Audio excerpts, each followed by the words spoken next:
Hello guys, ayan, tayo nga ay sisamahan nyo muli. Magandang araw, samahan nyo muli sa paglalakbay natin sa Pinamalayan, Oriental Mindoro. At ito nga guys, nakarating na kami sa pinakamalaking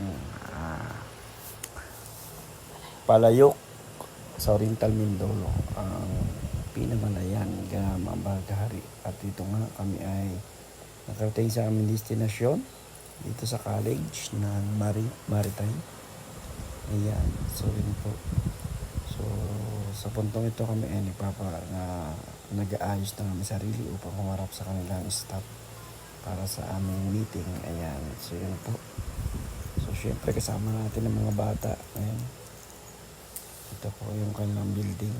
At syempre kasama natin ang ating Jace, ating Jeep at sa misis. Ayan, hindi magkaintindihan sa kanyang meeting kung anong gagawin. Ayan, ito po. Ayan ang mga batang kasama ko nasa likod. At pagkatapos nga, dumiretso na kami after the meeting sa Kalang Plaza. Hindi namin pinalampas syempre.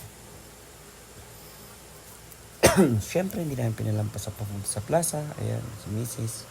Picture daw. Ayan, so picture. Ang mga bata nandyan. So, habang naglalakad kami, ang mga bata ay nagpipicture. So pinasyalan din namin, pinuntan din namin ang Phoenix nila, the Red Phoenix. Ayan po. So ito po ay makikita sa kanilang plaza.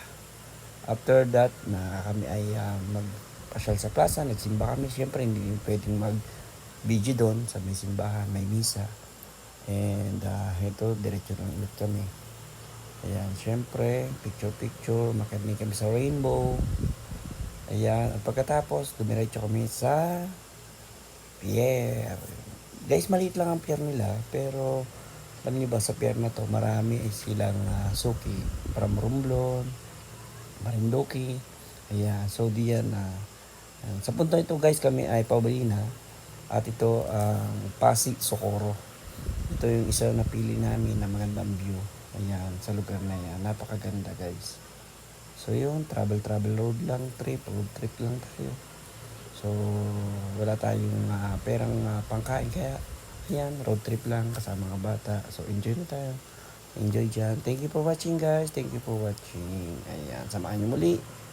Subscribe, Travel Jays. Thank you for watching again.